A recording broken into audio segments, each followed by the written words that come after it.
Hello and welcome to this lecture on how we might be integrating technology across the curriculum. This lecture looks at the outcome to evaluate and develop materials and resources for teaching and assessing of using technology across the curriculum. And so we're going to look at three key areas. To begin, we're going to look at the theoretical approach for the way that we integrate technology into the curriculum.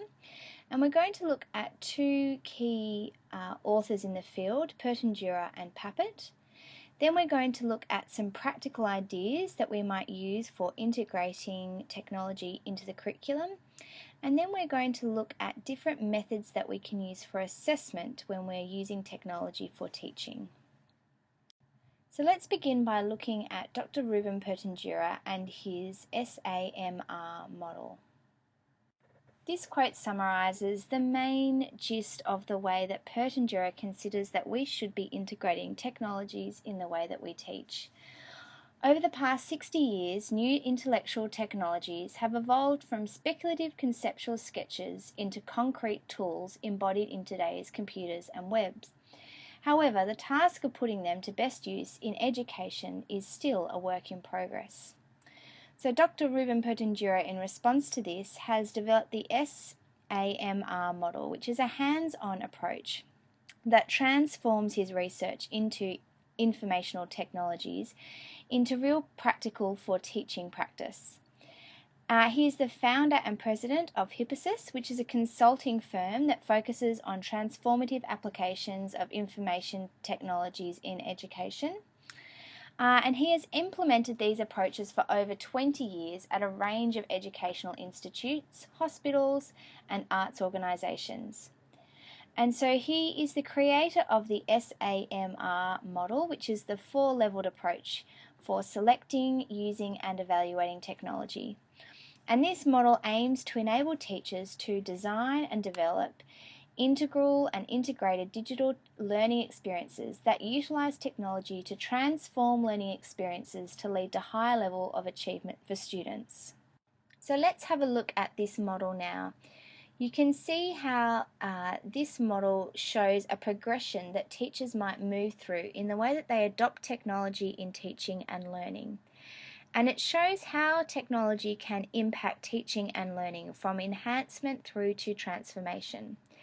This model also links to student engagement. So as the learning and teaching moves along the continuum, the learning using computer technology becomes more engaging and more visibly woven into the demands of good teaching and learning. So the lower tier of the model is substitution. And this is where the computer technology is used to perform the same task as it was done before the use of computers. So for example, the students might be given a digital copy of a worksheet and then they finish it and then they pass it in either by printing or by emailing it to their teacher. So here there's no functional change in the teaching and the learning. And there may be times when this is the appropriate level of work, but there is no real gain to be had from using the computer technology. And so we need to decide if the use of computer technology is really giving any benefit at all. And this area also tends to be very teacher-centric, where the instructor is guiding all aspects of the lesson. Then the next level is augmentation, and this is where the computer technology offers an effective tool to perform common tasks. For example, a student might take a quiz using a Google form or a quiz developed on PollDaddy or Poll Everywhere instead of using pencil and paper. Now here there is some functional benefit in that the paper is being saved and the students and the teachers can receive immediate feedback on the students' understanding of the material. But this level starts to move more along the teacher-student centric continuum, but is still largely focused on the teacher as directing the learning. So the impact of the feedback to the students may enhance them to be more engaged in their learning, but is still very teacher-centered. The next level is modification, and this is the first step over the line between enhancing the traditional goings-on of a classroom and transforming the classroom. So an example might be where students are asked to write an essay on the topic "And This I Believe," and then they make an audio recording of this essay And then they accompany this by an original musical soundtrack, and the recording will be played in front of an authentic audience or published online to a global audience. So here there is significant functional change in the classroom. While all students are learning in similar writing skills, the reality of this authentic audience and creating a genuine product gives each student a personal stake in the quality of their work. And here the computer technology is necessary for the classroom to function, allowing peers and teacher feedback, easy rewriting and audio recording. And then there is questions about the writing skills that are increasingly from the students themselves. Then the final level is redefinition, and this is where the computer technology allows for new tasks that were previously inconceivable. For example, a classroom is asked to create a documentary video where they're answering an essential question related to a scientific concept. So teams of students will develop different products as part of different subtopics, and then they will all be collaborated together to create a documentary. Teachers are expected to be a contact and a guidance for information and direction. But at this level, the common classroom task and the computer technology exists not as an ends but as a support for student-centered learning. And the students learn the contents and the skills in support of important scientific concepts as they pursue the challenge of creating a professional documentary. Collaboration is also necessary, and technology allows this communication process. And questions and discussions will be increasingly student-centered. So now let's watch a video of Dr. Puentedura himself talking about his application of the SAMR model and his approach to integrating technology into the classroom. So I've recorded this video to give you a little bit of an introduction to the key elements that I think are essential to the success of technology in educational projects today. Let me show you what I mean. There are 4 tiers you have to keep in mind. First, you want to think about the affordances of the technology itself. The fact that you have mobile technology. So you're no longer thinking about take a computer in fixed location A at school and take a computer at fixed location B at home and then shuttle back and forth between the two. But rather you're thinking about what can a student do at all locations in between school and home. How can we go from traditional learning places to a continuum of learning spaces so that the entire world becomes a place of learning for the student? A second crucial tier is the research that has gone from 1945 to the current day in terms of what works in uses of educational technology. And we know that what works is the rich use of the technology to allow students to explore, to allow students to create, to allow students to use every affordance of these devices that we have today so that they can take data, explore it, research it, find out what they've got and link it to other pieces of data, include explanations. Some of those explanations will take the form of text, others will take the form of recorded audio, others may take the form of still images, others will take the form of movies, and all of those can be cross-connected. Interlink those with rich forms of visualization that span the range from traditional ones, like maps or timelines, to non-traditional ones, like ways of visualizing, for instance, what the words in a text can do. Then, a third tier is given by the models that help teachers get from the promise of the devices to what the research tells us that the devices can do. And that tier, in terms of the models that are needed, I have found 3 models that work very well. The first one, which is a model I designed called the SAMR model. And the SAMR model links how you use a technology to the outcomes for students.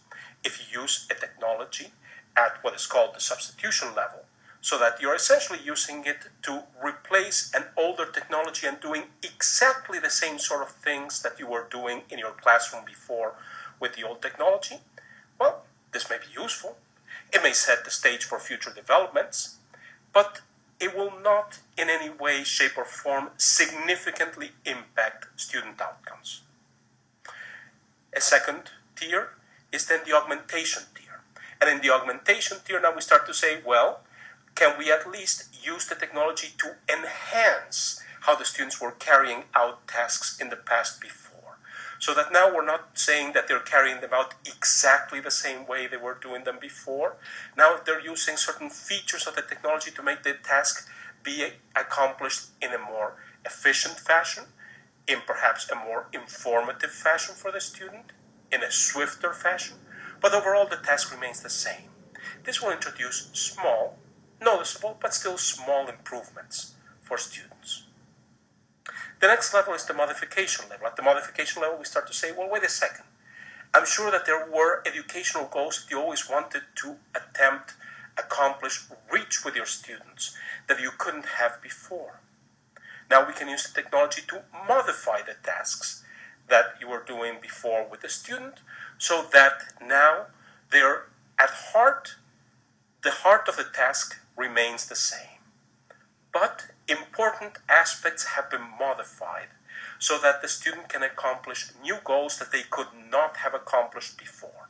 If the task before was, say, to write an essay individually, now we might be talking about writing an essay that is jointly critiqued by an audience of the student peers, so that they get feedback in ways they couldn't have before with edit cycles that are richer than what they had before.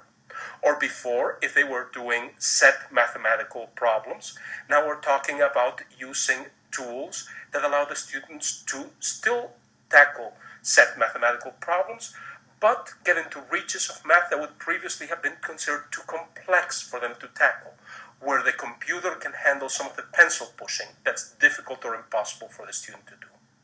At this level, we see significant improvements in student outcomes, the sort of things that you want your students to do. But we can go a level further. We can go a step further.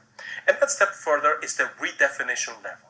And at the redefinition level, what we have now is what happens when we say, well, what happens if we replace part or all of the old tasks with new tasks that are uniquely made possible by the new technology that allow us to accomplish educational, pedagogical goals that we never could have before, we never thought we would be able to reach before. So maybe now we take that essay we were writing before, and now we say, well, I'd like the students instead to tackle conveying deep analytical thought in other media. So now perhaps they're doing digital video storytelling as their way of responding to a piece instead of writing an essay. And furthermore, they could become mentors to other students, because if I put a certain criterion of quality on these pieces that the students are producing, well, they could form the background for other students to learn from them. So we start reaching into new areas, new domains that we couldn't have reached before. At this level, the redefinition level, we start to see dramatic improvements in student outcomes. This is the level at which your students who are failing are now successful. And your students who were already successful are going places you've never seen students go before. In addition to the SAMR model, there are two more models that I find useful. One of them, the TPAC model, was developed by Misha and Kohler. And the TPAC model says something very profound. It says, when you look at using technology in education, you cannot prioritize just the content knowledge, or just the pedagogy, or just, for that matter, the technology. You have to think of all three at the same time and as peers to each other.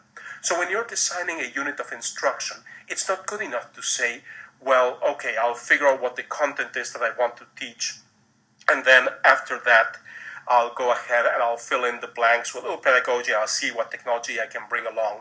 Rather, you want to be thinking in an organic fashion as to how all three of these will integrate. And you want to think of these as peers to each other. You cannot think of one as less important or just accidental to the others. The third model is a model I don't quite have a name for yet. It's a model that says, well, based upon the research that was carried out by the Horizon Project Report Group over the past decade, it's possible to extract 5 major categories that help teachers decide what technologies to use and how to use them for what purposes.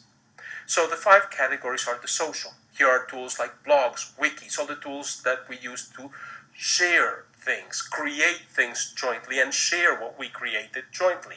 Things like YouTube and Flickr also belong here, as do tools like Facebook and Twitter. Next, we have the category of the mobile. The devices we're using are intrinsically mobile, and in addition to that, the software that runs on them can make use of this fact to make things work better in terms of providing students with information that is relevant to where they are in the world. Information that says, because you're here, this matters to you.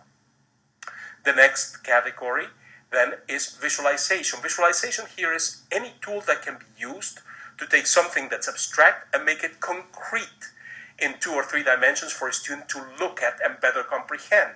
So as I mentioned before, this includes maps, it includes timelines. It also includes network diagrams, which allow students to make sense of the connections among things. And of course, it includes all the traditional mathematical diagrams, charts, etc., but enriched because now they can be interactive, respond to exploration. The next category is digital storytelling.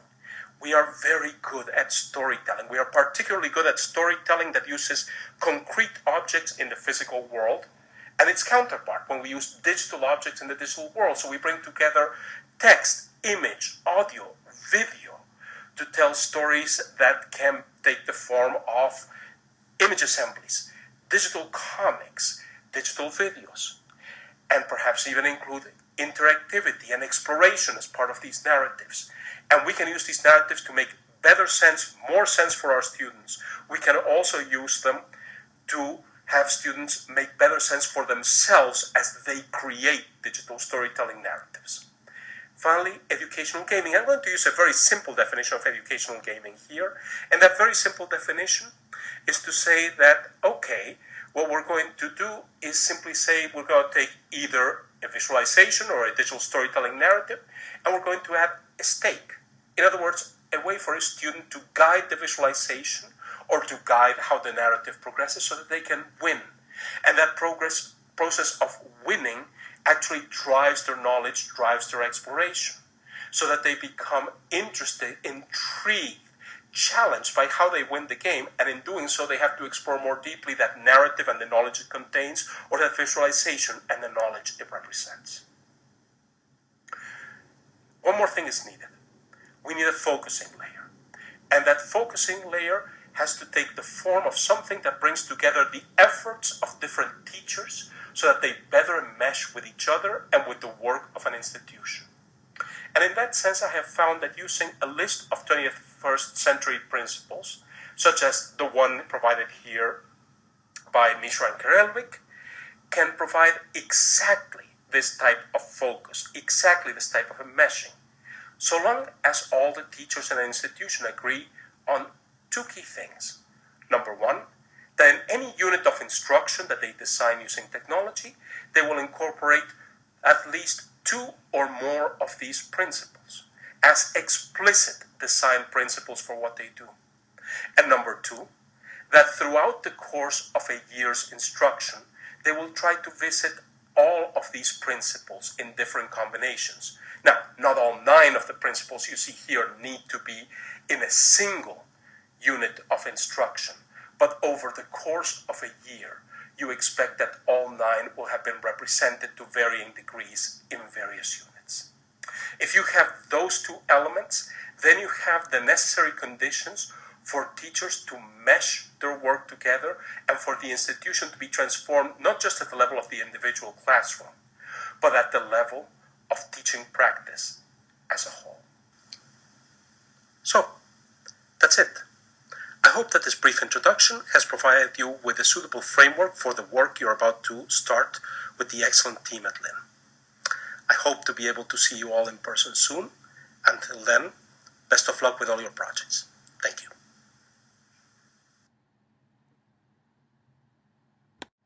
Right, now let's turn to Seymour Papert and his theory of constructionism. This is a quote from Papert. "I am convinced that the best learning takes place when the learner takes charge, Teachers who give so much autonomy to their students are thereby declaring their belief in a radically different theory of knowledge, one that entails far more work for them as well as for their students. So Papert developed this theory of learning by making, which is called Constructionism. And this is a richer and more multifaceted means of learning. And it involves building knowledge structures in all learning circumstances. And this occurs when the learner is consciously engaged in constructing a public identity. For example, they might be building a sandcastle or developing a scientific theory. But in both situations, they are engaging in constructing a public identity. And so we need to engage our students in experiences where they are transmitting knowledge or developing knowledge in the way that they construct and learn by doing or learn by making. And this is based on the theory that everything is learnt and understood by constructing.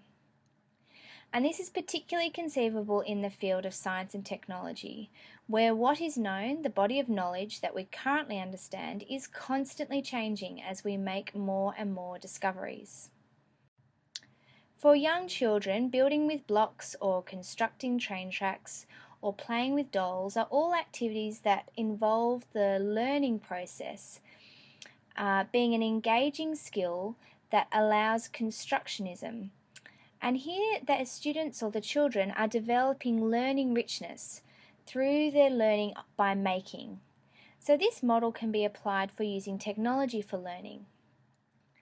But with the presence of ever-evolving new technology, the scope for constructionism is rapidly changing because the quality of constructing for learning is ever increasing. Students can now construct knowledge by creating podcasts or animations, song compositions, collaborative online projects, the list goes on.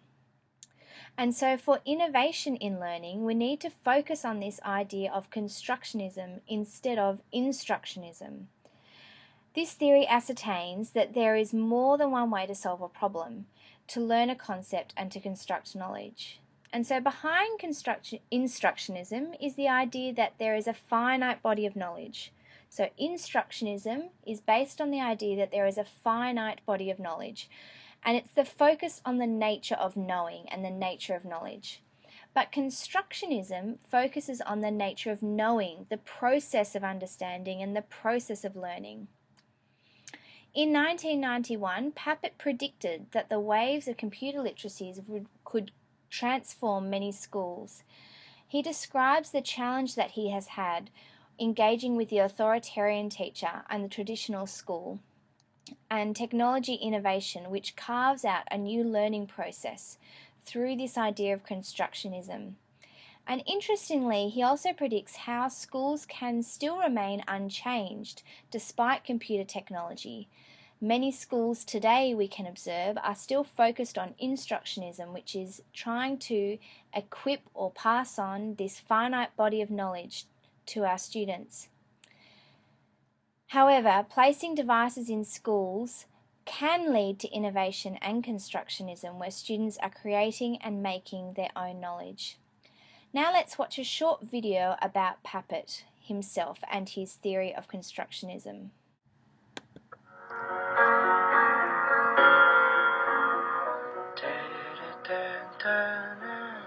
If we project any sort of democratic world, we have to assume that education, learning to think differently, and that is learning to learn how to think, is going to be an essential contribution, maybe the essential contribution to that. I feel very deeply committed to the idea that although rationality isn't everything, and passion and interests and faith of various sorts count as much, nevertheless, rationality is a force for the good. And the more people are capable of rational, critical thinking, the better the world will be. The more they have access to knowledge about the rest of the world, the better the world will be.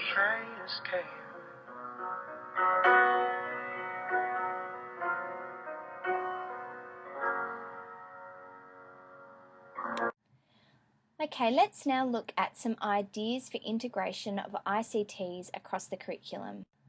Before we look at some practical examples, I think it's very important that we look at an overall rationale for the way that we teach using ICTs or computer technologies.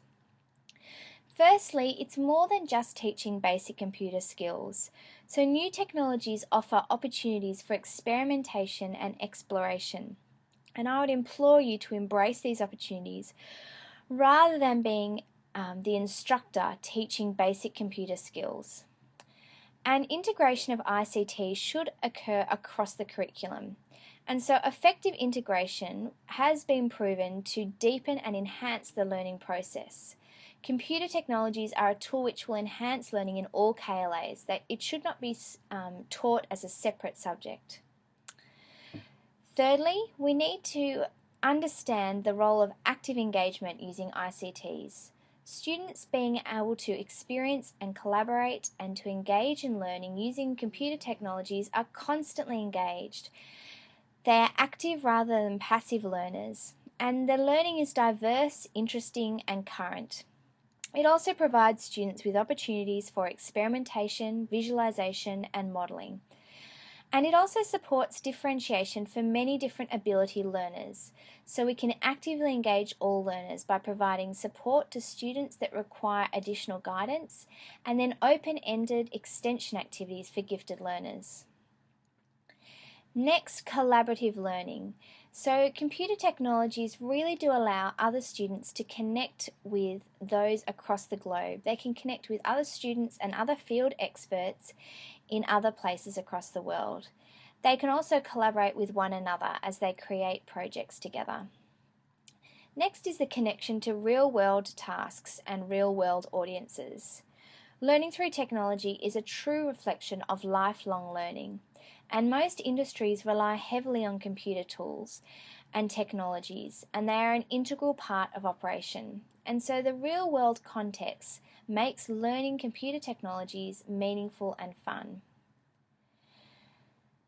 Next is the concept of project learning. So technology does enable project learning, as students are encouraged to learn through developing a piece of work whilst being equipped with technology skills for intellectual challenge and a snapshot of lifelong learning. And through project work, students are actively engaged and can refine their problem-solving skills. They can work individually or in teams to acquire and refine analysis, synthesize information, and produce a product to showcase their learning. And we see a sense of heightened student engagement, which often reduces behavioural problems that are in the classroom. Finally, let's think about the role of the teacher, and this is a new and transformed role. The teacher now acts as the advisor, the coach, guiding and supporting learning, and this often enhances the teacher-student relationship. Now, when integrating IT across the curriculum, I would recommend a scope and sequence that allows for progression of skill from K to 6. Now, this scope and sequence will focus on skill rather than a specific program or a website or a software. And so it's actually integrated into the curriculum as directed by the classroom teachers. So it's integrated into all different KLAs as directed by the classroom teachers. And this allows for authentic connections across the curriculum. So let's have a look at this in a bit more detail. So firstly, you might have some broader outcomes and resources dealing with the idea of digital citizenship. And so these are some recommended resources that you could use with your students to teach them to be creating a positive digital citizenship and being safe as they interact online. Then there might be particular ICT programs that your school subscribes to, like Reading Eggs or Mathletics, Spelling City, Literacy Planet, Dance Mat Typing or Type Quick Touch Typing. These programs are a support for different KLAs. They are not the IT programs. So the Mathletics should be integrated into the Maths program, or Reading Eggs should be integrated into literacy rotations. So these IT programs are a support for different KLAs, but not the IT lesson. And then there might be particular tools that you want students to develop competencies in, such as creating and saving documents, learning to log on, navigating the keyboard. But again, this is not the primary focus for the use of IT. These are skills that you might teach at the beginning of the year in order to ensure that students have got key competencies. However, these are going to be taught and then used in an authentic way in all different KLAs across the curriculum. Then each term you might have a particular ICT skill that you focus on, and then the classroom teachers direct where they want that skill to be integrated into the curriculum. So for example, you might have a skill for kindergarten in term 1 of drawing and pictures, and so the teachers might decide to integrate this into a unit on weather, and so students might use different apps and software to draw different types of weather. Or a key skill might be story and animation for year 1.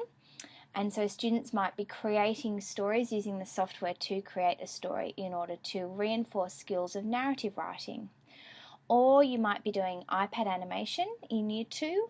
And so here students might use an app such as Talking Tom and Ben to develop an exposition expressing 2 different ideas of an argument. Let's look at the term 2 skills. So kindergarten might be developing the skill of digital poster making, and so they are using programs such as 2Publish or apps such as PicCollage. Year 1 might be developing the skill of word processing using Word, and so they might do that on the topic of our community and publish different documents that reflect different parts of the community. And then Year 2 might be doing comic creation, so using websites such as Toondoo or Chogga, or apps such as Comic Life or PowerStrip Design. And so here they might be developing comics about scientific principles such as push and pull, or they might be using the cartoons to develop their use of persuasive writing, so having a different cartoon character in each box expressing a different opinion. So you get the concept here. We're choosing a skill, but we're authentically integrating it into a KLA in the curriculum. Let's have a look at some key skills for upper primary. So for example, the first column is for year 4. So they might be looking at presentations as a skill, and they might be doing a unit on people and their beliefs. And so they develop a presentation on different belief systems. Or for example, year 5 might be looking at website creation, so they might develop a website using Weebly, and in a topic looking at Australia, they develop a website about the history of Australia. Or year 6 doing blogging. This might be an online reflection tool that students use at the end of every maths lesson to summarise the main ideas that they have experienced in the lesson, and then reflect on how they could apply that mathematical principle to a real world experience. Then year 4 term 2 skill is animation, so they might create an animation that shows the journey of settlement from England around the world to Australia, for example, using an app such as Animator Free. Year 5, they might be using the skills of mapping using Google Earth and Google Space in order to develop connections between a unit on science on space. And then year 6 would be doing wikis and collaboration online. And so they might create a discussion forum and a Google site looking at different policies in Parliament. Then year 4, they might look at the skill of podcasting, and this might be integrated into their descriptive writing where they are publishing podcasts of their poems that they have developed. Or year 5, looking at music creation, they could use the app GarageBand or Songify, or they could use UJam, a website, to develop a piece of a song that talks about life on the goldfields. Or screencasting for year 6, they could use apps such as Show Me or Explain Everything in a topic on weather, and so they could be developing a weather report using a screencast and then uploading this video to a global audience. So again, you get the idea of integrating the key skill into a particular KLA so that it is used to encourage students in authentic, real-world and exciting learning. So now we're going to look at some practical tools that you could use for integrating technology into the curriculum by applying them to two different learning models, the Bloom's taxonomy and the Maker model. Now here's an example of a Bloom's taxonomy matrix on the topic of renewable energy. And you can see across the top of this table here I have got the different levels of Bloom's taxonomy. Then I have got an example of the question that students would be addressing, and then I've got an example of the activity that they could be doing below in order to satisfy this question. Now I'm going to do a brief overview of this table, and then I'm going to go through each one of these tools individually and demonstrate how they work. So firstly, at the level of remembering, what are some different types of renewable energy sources? And here the activity would be students engaging in a digital mind mapping tool to explain the different renewable energy sources. The next level is understanding. So what are different ways renewable energy sources are harnessed and how can they be used? And so here students are going to find 4 pictures that show the use of a renewable energy source, and then they're going to add them to a Google Doc. And they're going to work collaboratively with other students to show their understanding on this Google Doc. Then at the level of applying, so what questions would you ask to determine a renewable energy source was valuable and effective? And so students are going to develop a list of questions, and then they're going to discuss these with a field expert using email or Skype. Then at the level of analysis or analysing, why is it critical to use renewable energy sources to practice sustainable living? And here students are going to use Instagrok to gather their ideas and then to develop an analysis using VoiceThread. Then evaluating, do you believe the world could be sustained using only fossil fuels? Why or why not? Students are going to make a survey using Google Forms or Poll Everywhere and then distribute it to a sizable sample and then evaluate and critique the results. And then at the final level of creating, can you design an alternative energy source that could provide energy to fuel your school? And so students might explain this theory using a screencast or using an app such as Explain Everything or EduCreations. So let's now look at each one of these activities in detail. So the first skill of remembering what are some different types of renewable energy sources, students are going to use an online mind mapping tool, and this is the example of a Papert.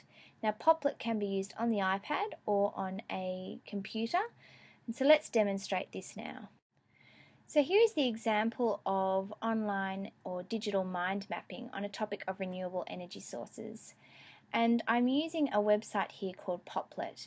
Now you can create an account here and log in with your account, and then that allows you to share your Papert, and you can make it a public Papert that can be published online, or you can add collaborators, which means students could work in groups on the same Papert. Now you can see here I've already developed my Papert.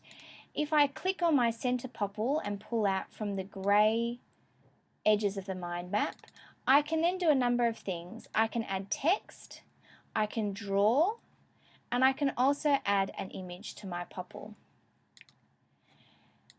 And you can see here that I have got my popples based on different types of renewable energy. So I have got biofuel here, I've got some information, and then I've added an image. I've got solar energy with some information, and I've added an image. I've got hydropower here with some information, and then wind power. And you can see that the popples are tagged by the author. So if students are working collaboratively, you can see who has contributed to each of the popples. Now the next level of the taxonomy is understanding. What are the different ways renewable energy sources are harnessed and how can they be used? And so here students are working collaboratively on a Google Doc looking at 4 different types of renewable energy. So let's demonstrate this tool. So this is the example of a Google Doc as a collaboration activity on using renewable energy. So you can see it operates like a Word document. So up the top I've got my editing tools. I've also got the options to insert images and links, drawings and tables. I've got my formatting tools as well, and I've got my editing tools as here. So it's very similar to Microsoft Office or to Pages. And so I've posed a question here, and students can embed some images. They could click on hyperlinks, and then they could add their comments collaboratively to this document. So for example, if I was a student, I could be adding ideas on how solar energy is harnessed.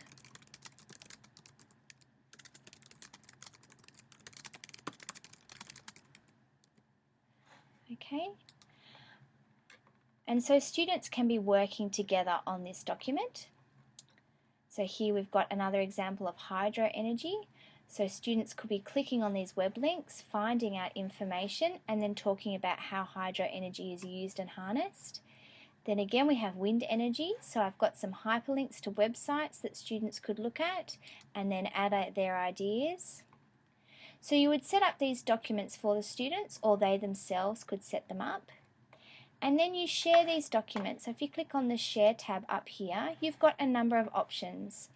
So I have kept this as private access, but you can change it to public on the web, and you can change it to anyone can edit. And so this allows anyone with the URL for this Google Doc to contribute. Now you really want students to be signing in. You can see that I've signed in up here. A Google Drive account is free, and so you want students to be signing up for a Google Drive account when they're creating Google Docs.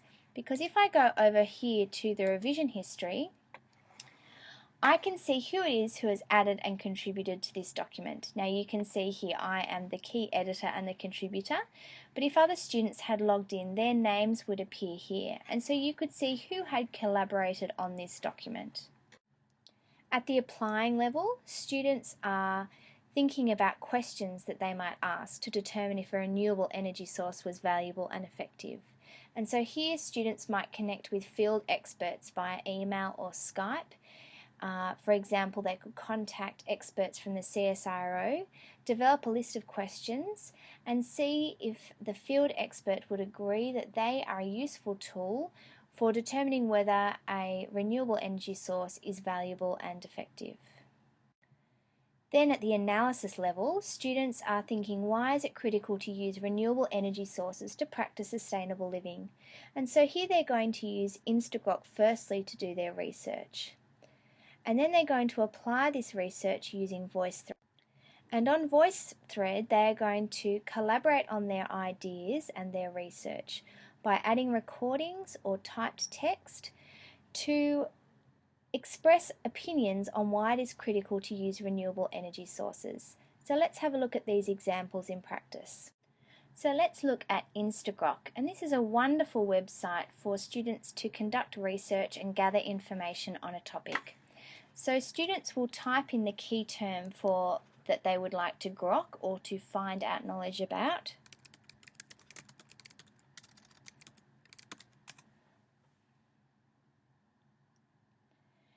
And then this will create for them a mind map that has a whole lot of information related to this topic, renewable energy.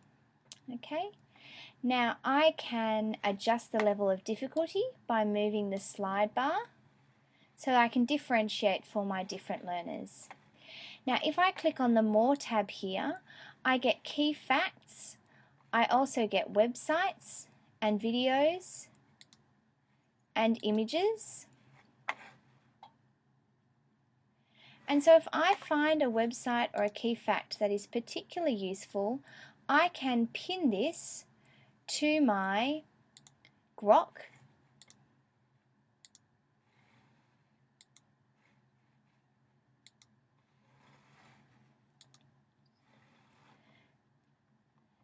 Then I can go to my journal, and it will collate all of my research and my findings from my pinned items here. Okay. Now if I go back to Instagrok, I can then click on one of the key terms. And what that will do, it will provide more areas of investigation, and all of the information and video and website resources here will have to contain this term renewable energy and solar energy. So after conducting my research using Instagrok, I'm going to use VoiceThread to collate my findings. Now I've created a VoiceThread here that a number of students could collaborate on, or students could create their own individual VoiceThread. So in the center you put an image as a point of stimulus, and you can see here there are spaces for multiple pictures, so students could be responding on different images. Then I can add a comment, and I can do that in two ways. I can record or I can type.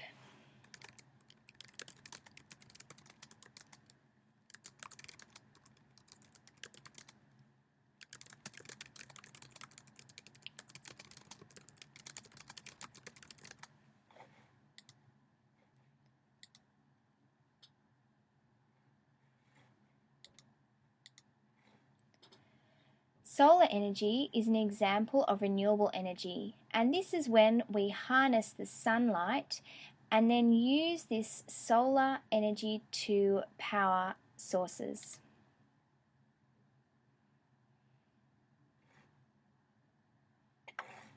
Here, different students can add their opinions, and then the teacher can see the students' responses and listen to their recordings as well.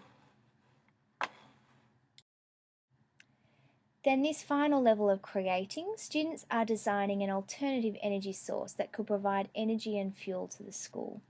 And so this is an example of a student creating a screencast using EduCreations of their renewable energy.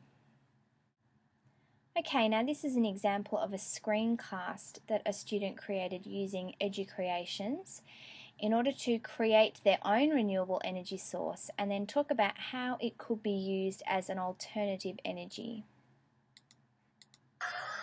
My renewable energy. Number 1.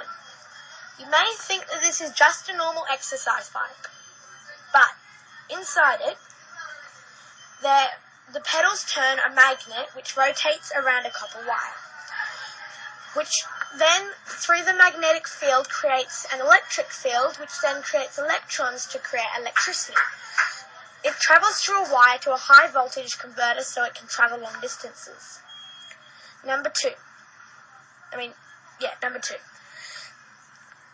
This may not work, but it probably will. Inside a metal box there is steam, also known as H2O molecules.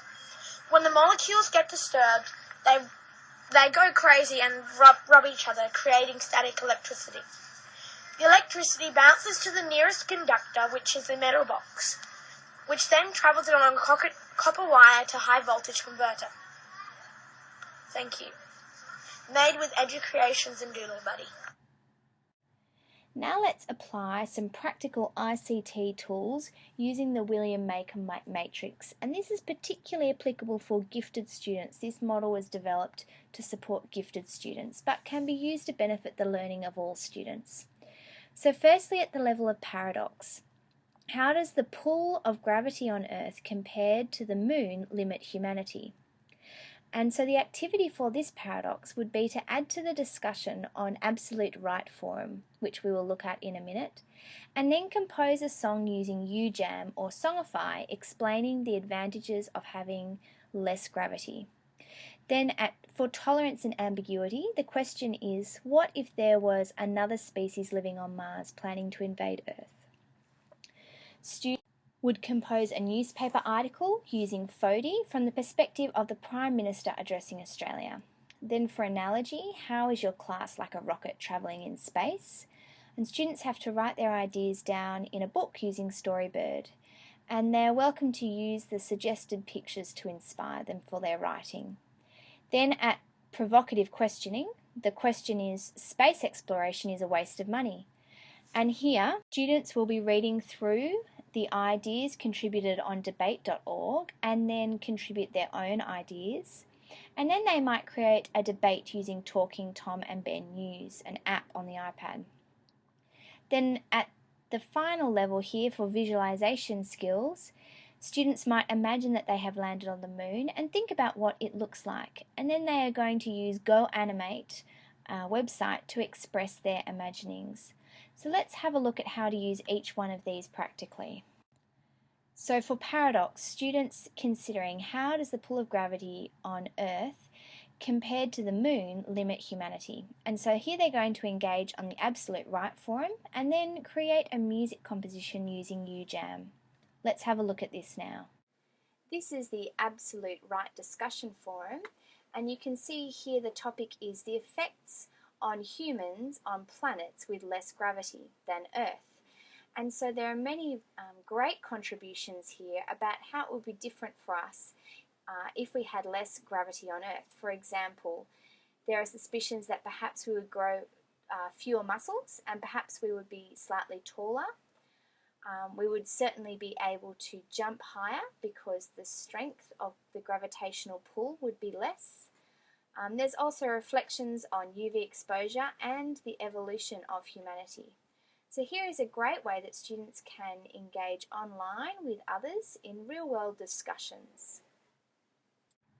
So this is the UJAM studio, and here I've already recorded myself singing a song on gravity. So you'll get the students to write a piece of work that they could sing into UJAM, and then once they have sung this into UJAM, then they can edit the sound. So they can change the sound of their voice by choosing different types of voice styles. So for example, a choir or cinematic style, and then they can also change the style or the genre that is being used in the piece of music as well. So they can select the different styles from a range here. They can edit the melody as well, and they can change the song form. So let's have a listen to how it sounds at the moment, and then I'll show you how different we can change, the way that we can change this song by changing the style and the different type of voice. So here I've selected the slow, spacey electronic.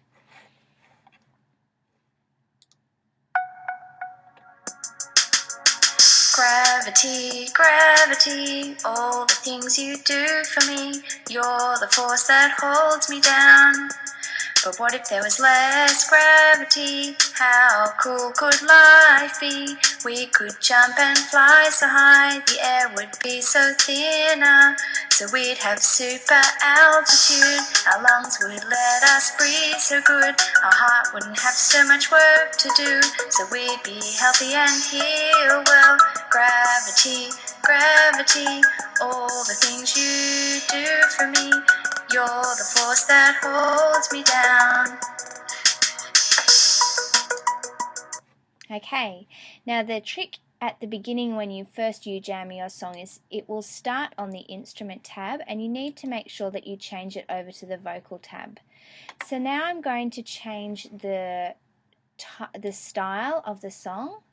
So I'm just going to have a little look along here, and I'm going to choose the dance track. Now I can trial to see how it sounds by clicking on the play button, or if I double click on that style, it will UJAM it onto my song. Now it just takes a moment for it to load, so you just have to give it a moment before you play.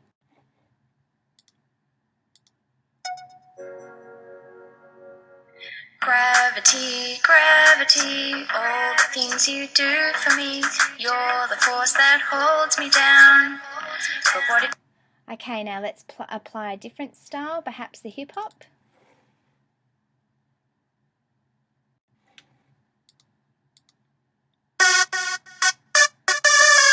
Gravity, gravity, all the things you do for me. You're the force that holds me down.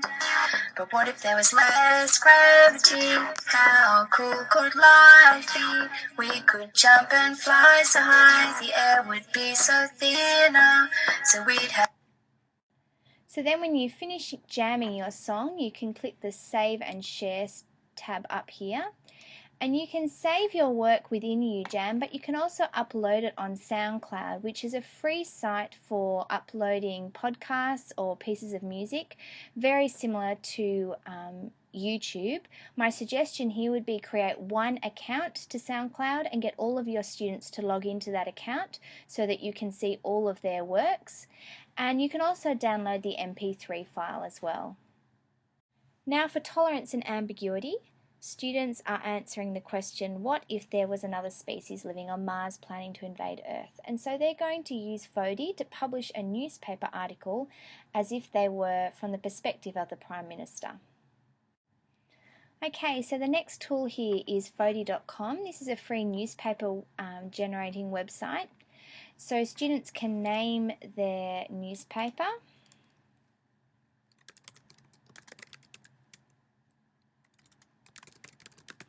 Give it a date and a title.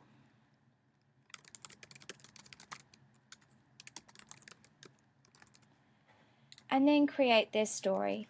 So the activity for this was to consider what would it be like if there was another species that was ready to invade Earth, and how would you respond as the Prime Minister?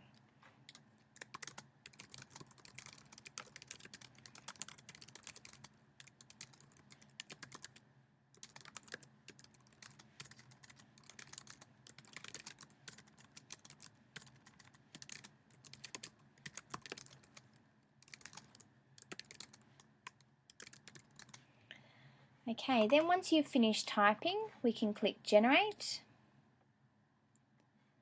And this will create a newspaper clipping, which we can then download as a JPEG. Now for analogy. So students are analysing how their class is like a rocket travelling into space, and they're going to use Storybird in order to produce their ideas inspired by the images that Storybird gives. Let's have a look at how we can apply this practically. So this tool is Storybird, which is a free online resource for creating digital stories. And you can see that students are assisted by unlocking the initial story, the story that is inside, by providing students with images to inspire them for their writing.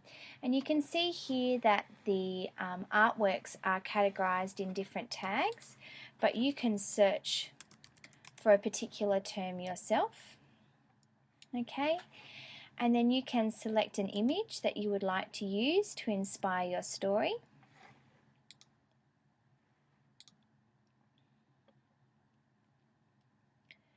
And then students can create their own digital stories. So they've got boxes to write their story, and then they can be inspired by more images.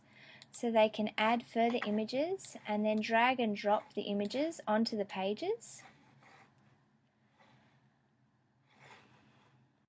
They can use a range of different page templates. So depending on where they drag the image or the size of the image. And you can see there are often images that are in a sequence that might inspire a story.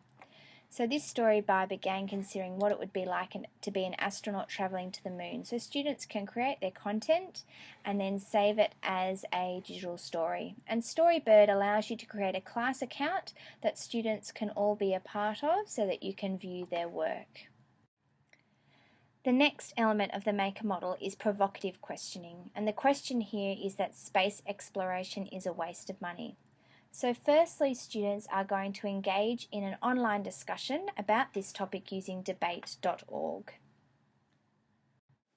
This is debate.org, and here you can see there are a variety of topics where you can vote upon for your opinion. So this is space exploration worth the money?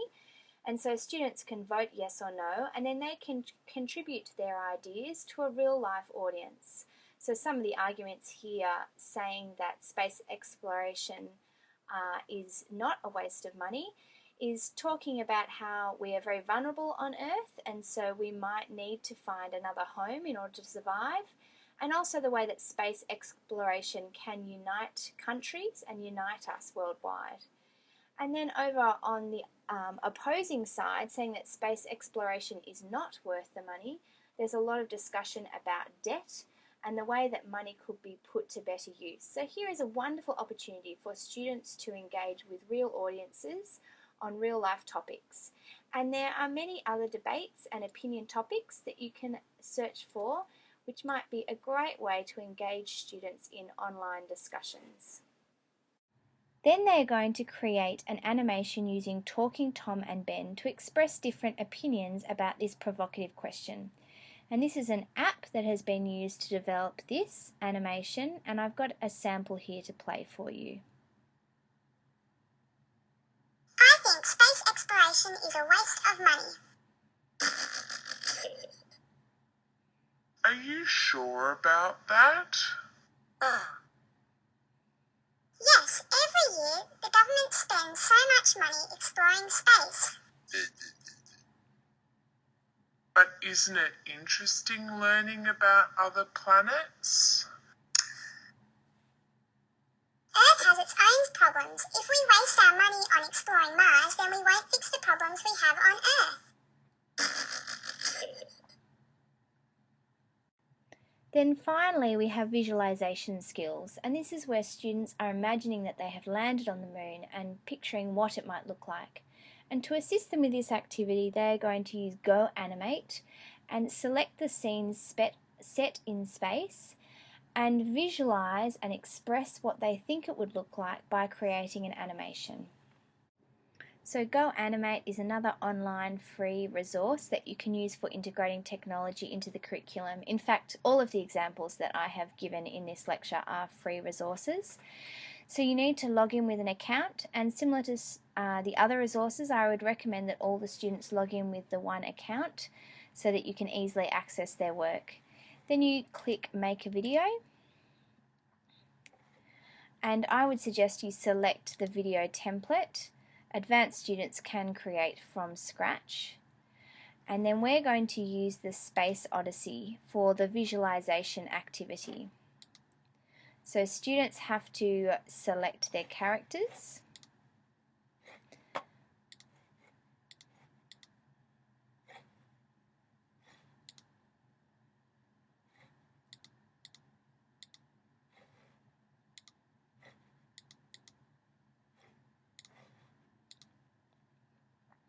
And then you start typing in the dialogue.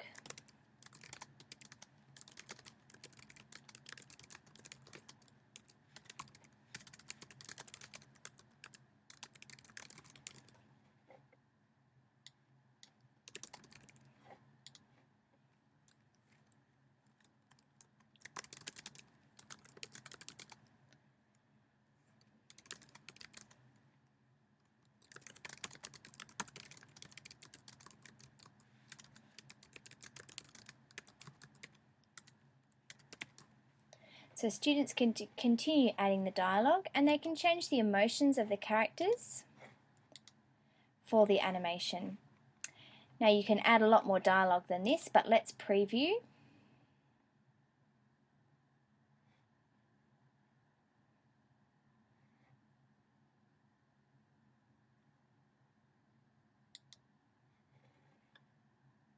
Just takes a minute to load the video.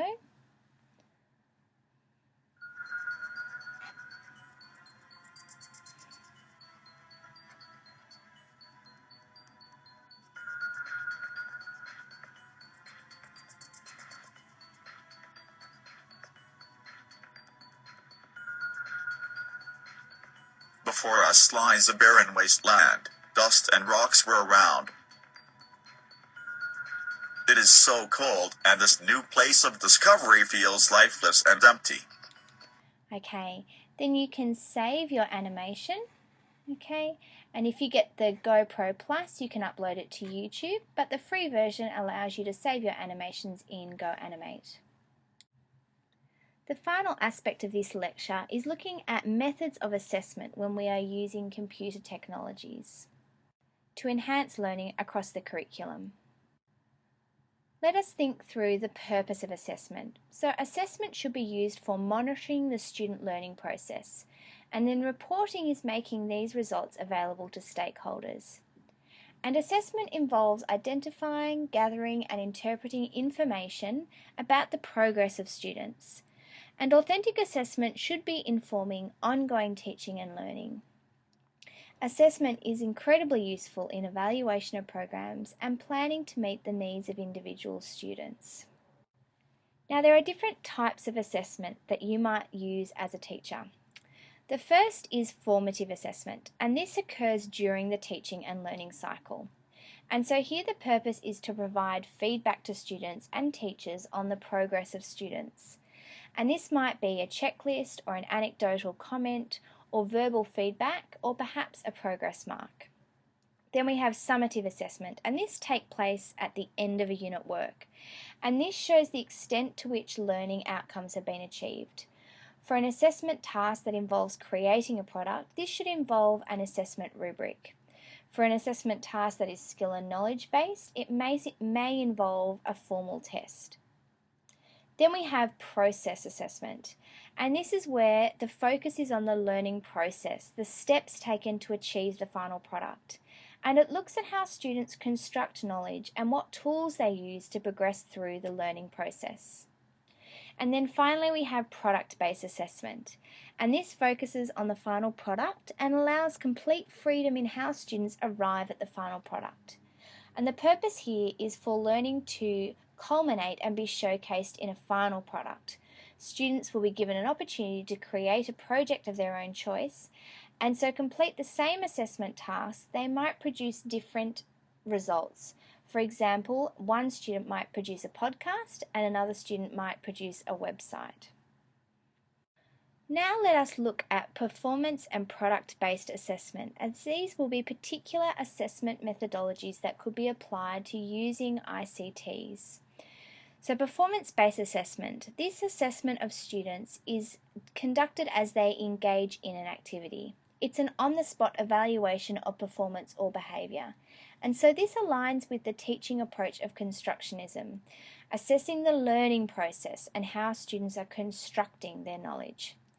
And so performance assessment may take place through anecdotal records, which are brief descriptions of significant classroom events. And they may be focused on a particular group of students or focused on a specific lesson. They can be casual comments rather than planned, impressionistic. They're not prescribed to a particular format or model. In fact, they are observations recorded by the teacher. And so the benefit is to gather a variety of information. Specific data on individual students can also be gathered, and it doesn't require a formal training or procedure. There are limitations in anecdotal records in that it is quite subjective as a strategy for assessment, and it's very much influenced by teacher bias. Checklists. These are a list of dimensions or characteristics or behaviours that are essentially yes or no ratings. So it helps you to determine what was learnt in a lesson. And the benefits include the valuable information on how a student is developing and on the process of learning. The limitations include dependence on teacher observation and teacher inference. And then a third example of performance-based assessment is rating scales, and these help teachers to determine the degree to which the skill has been achieved. It may assess the degree to which the skill has been achieved using terms such as always, often, sometimes, rarely, or never. Or it may assess the level of learning as highly developed, or developing, or it may use a Likert scale from 1 to 5. And the benefits of rating scales include the degree to which the dimension has been achieved and the assessment of the process of learning. Limitations are similar to anecdotal records and checklists in that they are very impressionistic. Let's now talk through product assessment, and this is defined by strategies that teachers use for assessment. So a product assessment is largely a culmination of student achievement, and it assesses the mastery of processes and tools to make products and the assessment of practical and aesthetic qualities in terms of the student's making process. Then we have e-portfolios, and an e-portfolio is a collection of work developed in a variety of contexts over a period of time and is presented electronically. And an e-portfolio should not only display and archive and organise pieces of work, but it should also demonstrate the process of learning.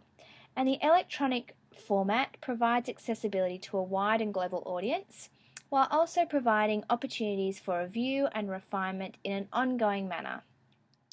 An e-portfolio should include a rationale and learning goals, artifacts and self-reflection, and the form of an e-portfolio may include text or files, images, multimedia, blog entries, and hyperlinks. And then a second example of product assessment is a project, and this is a substantial piece of work which is focused on a designated topic, and it involves students' research and organising information. And it may be an individual or a group piece of work, and it predominantly may involve written work or the creation of a final product. And the benefits include culmination of data in an integrated way and the possibility of flexibility and individualization, which leads to greater student engagement. Limitations include poor assessment criteria, leading to subjectivity of marking, and also the overwhelming nature of a large task, which will need to be broken down into smaller chunks. And the focus on the cosmetics, so if the pictures are pretty or if the presentation looks good, rather than focusing on the substantive learning outcomes. Student self-assessment is another good tool for when we are using technologies in the classroom. Student self-assessment develops insight into personal student learning, and it develops habits of constructionism as students reflect on their making and consider how they could learn better in the future. It also helps them to take responsibility for their learning journey, and so blogging can be a wonderful student self-assessment tool to reflect on their learning process. Now, to conclude, let us look at an example of a rubric that could be used to assess a project that was made using computer technologies focused in the topic of Australian cultural identity, where students had to make a Weebly website. So this rubric uses a rating scale that moves from developing through to excellent. And so to begin with, the criteria are focused on the HSIE outcomes, which is focusing more on the content and the skills, the knowledge and the understanding of the topic. So students have to understand the traditions and the cultures of Australia and understand cultural diversity in Australia and the impacts of migrant groups. Then the second section of this rubric is looking at the information and research skills that students are displaying. And so they are identifying the task objectives, they're locating and selecting appropriate information on Australia's cultural identity, they're organising information, and then they're evaluating using a self-checking rubric. And then the third strand of this marking rubric focuses on the website development skills. And here it looks at the layout, the use of elements on the website, such as embedding a video or images or hyperlinks to other resources, and also the logic and organisation of information through the website setup. And so you can see how these three tiers of HSIE, the information research skills, and the website development skills are all integrated to assess the product as a whole. I hope this lecture has given you a good idea of the types of frameworks that we can use, the theoretical frameworks, when we think about integrating technology across the curriculum, thinking about the SAMR model or the idea of constructionism. And then I hope you've come away with some practical tools that you could use for teaching technology through the curriculum. And finally, thinking about how you can assess students as they use technology in their learning.